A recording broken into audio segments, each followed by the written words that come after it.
School teacher, তার সাথে আমার পরিচয় বেশ কিছুদিন যাবৎ। তার ডাকেই আজকে এখানে এসেছি। আপনারা সাধারণত অনেকেই আমাকে চেনেন এবং আমি আপনাদের অনেককেই চিনি। শিক্ষকটা তো আপনারা এখন হয়তো ভয় পান বলতে, বর্তমান শিক্ষার যে ব্যবস্থা, তার থেকেও বলবো কি, আজ যে কারণে আজকে এই সবার আয়োজন করা হয়েছে বই প্রকাশ, যেহেতু আমরা শুধুমাত্র আত্মকেন্দ্রিক, নিজের কথার বাইরে কাউকে ভাবি না। আমি আজকে কিন্তু অনেক বাধার পরেও কিন্তু এসেছি একজনকে উৎসাহ দিতে। উৎসাহিত করাটা আমাদের ভীষণ লক্ষ্য থাকা উচিত, পরিবারের দিশা বলে যায়। এখানে যে ধরনের হলটা আর একটু ভরা উচিত ছিল, যদি আমরা শিক্ষার সাথে পরিচয় হতাম। যে কটা গুটি কয়েক লোককে দেখতে পাচ্ছি, আপনারা বসে রয়েছেন শুধুমাত্র কবিতা প্রেমী, সাথে যদি একটা করে আমাদের পরিবার থেকে বাচ্চা আসতো, তাহলে কিন্তু বই লেখা হচ্ছে, বই পড়ার কিন্তু ব্যক্তি আছে কি, সেটা মনে হয়নি। আপনাদের হয়তো আমার বক্তব্যগুলো খুব একটা ভালো লাগবে না, কারণ এখানে আপনাদের অনুষ্ঠানে আমি অনেকটা কথা বলছি, খুবই ছোট সময় নিয়ে ফেলেছি। আপনাদেরকে এটাই বলবো যে আমাদের যে কোনো শিক্ষা ব্যবস্থাকে যদি তৈরি করতে হয়, দীর্ঘদিন মানে আমাদের এটাকে যদি পরিচালনা করতে হয়, আপনারা কিন্তু আমাদের নিউ জেনারেশনকে কিন্তু নিয়ে আসবেন। আমি শুধুমাত্র বাচিক শিল্পী, আমি শুধু নাটক শিল্পী, আমি বই লিখছি, আমার বইটা খালি ধরে ধরে বিক্রি করবো তা নয়। বই পড়ার জন্য মানুষ তৈরি করুন, সেটা যদি পারেন তাহলেই মনে হয় বই লেখার সার্থকতা দাঁড়ায়। আমি ভেবেছিলাম আমাকে ইউএস থেকে একটা পেন দেওয়া হয়েছিল। আমি না বাচিক শিল্পী, না কবিতা বলতে পারি, না আবৃত্তি বলতে পারি, না গান গাইতে পারি, তবুও মানুষ জানি না ধরে ধরে কেন আমাকে মঞ্চে নিয়ে আসে।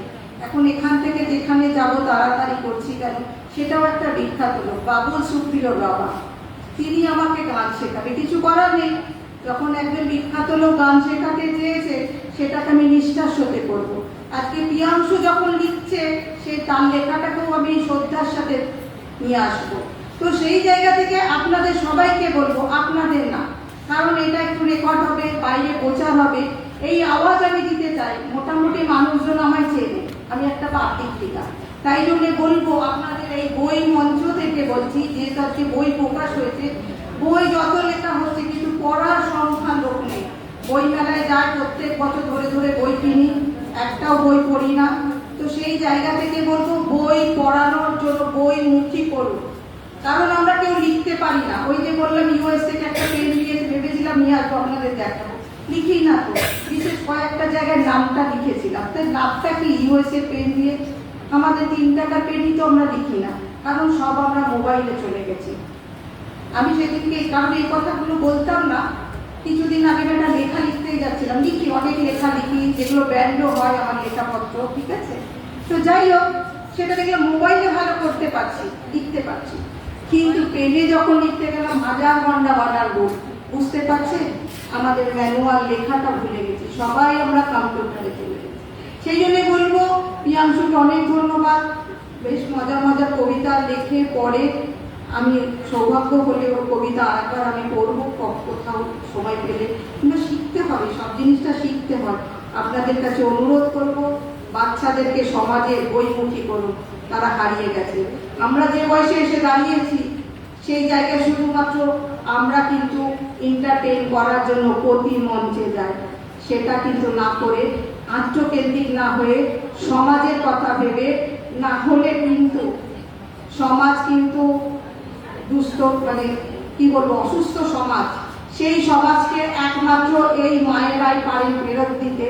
কারণ তার নামে কসবার যেটা হয়েছে, আজকে কিন্তু ঘরে ঘরে এবং স্কুলে স্কুলে কিন্তু হবে এই মায়েদের শিক্ষা ব্যবস্থা না থাকা করুন। আপনারা ভাবেন সুন্দর মুহূর্ত, আমি যেরকম বক্তব্য দিয়েছি আপনাদের খারাপ লাগতেই পারে, ক্ষমা করবেন। আমার মনে হলো সমাজকে সুস্থ করতে পারেন একমাত্র মায়েরা। ধন্যবাদ।